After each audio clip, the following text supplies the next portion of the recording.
असंघटित कामगारांसाठी भरपूर जणांनी ई श्रम कार्ड काढलेलं आहे, परंतु भरपूर जणांनी ई केवायसी केली नाही.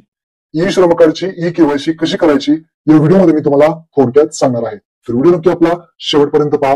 चॅनलवरती पहिल्यांदा आला असाल तर चॅनलला सबस्क्राईब करून ठेवा. अशाच महत्वपूर्ण व्हिडिओज तुम्हाला भेटत राहतात. तर मित्रांनो व्हिडिओ सुरू करूया. तर मित्रांनो ई श्रम कार्डची केवायसी करण्यासाठी या वेबसाईटवरती यायचं आहे. eShram.gov.in या वेबसाईटची लिंक तुम्हाला खाली डिस्क्रिप्शन मध्ये दिली आहे. इथं आल्यानंतर राईट साईडला यायचंय. राईट साईडला तुम्हाला ऑप्शन आहे रजिस्टर ऑन ई श्रम. हा जो ऑप्शन दिसतोय रजिस्टर ऑन ई श्रम या ऑप्शनवर तुम्हाला क्लिक करायचं आहे. रजिस्टर ऑन ई श्रम वरती क्लिक केल्यानंतर नवीन विंडो ओपन होईल. यामध्ये तुम्हाला भरपूर असे ऑप्शन येतील. वरती ऑलरेडी रजिस्टर हा एक ऑप्शन आहे, त्यावरती क्लिक करायचं आहे. ऑलरेडी रजिस्टर या ऑप्शनवरती क्लिक केल्यानंतर जो पहिला ऑप्शन आहे अपडेट प्रोफाईल युझिंग आधार, अपडेट प्रोफाईल युझिंग आधार वरती क्लिक करायचं आहे. अपडेट युझिंग आधार वरती क्लिक केल्यानंतर इथे एंटर मोबाईल नंबर विचारेल. इथे बॉक्समध्ये आपला आधार कार्डला जो काही मोबाईल नंबर लिंक आहे तो मोबाईल नंबर इथे टाकायचा आहे आणि खाली कॅप्चा टाकून सेंड ओटीपी वरती क्लिक करायचा आहे. आता इथे मी मोबाईल नंबर टाकून सेंड ओटीपी करतो. सेंड ओटीपी वरती क्लिक केल्यानंतर आधार कार्डला जो मोबाईल नंबर लिंक आहे त्याच्यावरती ओटीपी पाठवला जाईल आणि तो ओटीपी तुम्हाला इथे ओटीपी टाकायचा आहे आणि तो ओटीपी टाकून सबमिट बटनावरती क्लिक करायचा आहे. तर इथे ओटीपी टाकलेला आहे, सबमिट करूयात. सबमिट केल्यानंतर अपडेट प्रोफाईल युझिंग आधार हे ऑप्शन येईल, ज्यामध्ये तुम्हाला आधार नंबर विचारला जाईल. तर आधार नंबर टाकायचा आहे इथे.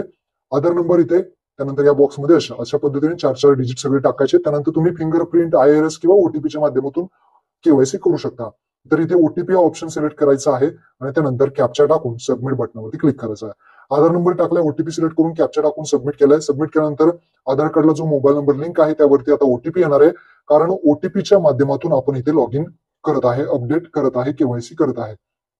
तर इथे आपण ओटीपी जो आहे तो टाकणार आहोत या बॉक्समध्ये. आधार कार्डला जो मोबाईल नंबर लिंक आहे त्यावरती. त्यानंतर ओटीपी टाकल्यानंतर खाली व्हॅलिडेट बटनावरती क्लिक करायचं आहे.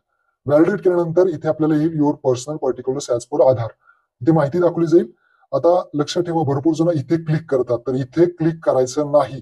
इथे जर तुम्ही क्लिक करत तर ई श्रम कार्ड तुमचं बंद होईल. इथे क्लिक करायचं नाही, हा ऑप्शन सोडून द्यायचा आहे आणि खाली अपडेट ई केवायसी इन्फॉर्मेशन वरती या बॉक्सवरती क्लिक करायचं आहे. ई केवायसी इन्फॉर्मेशन वरती क्लिक केल्यानंतर इथे तुम्हाला 3 ऑप्शन दिसतील, update profile, download UAN card आणि फाइंड एलिजिबल स्कीम.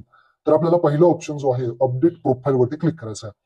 आता काय काय तुम्ही अपडेट करू शकता, तर पर्सनल इन्फॉर्मेशन तुमची अपडेट करू शकता, ऍड्रेस अपडेट करू शकता, एज्युकेशन आणि इन्कमची माहिती आहे ती अपडेट करू शकता, बिझनेस, ऑक्युपेशन, व्यवसायाची स्किलची माहिती, बँक अकाउंट डिटेल्स अपडेट करू शकता.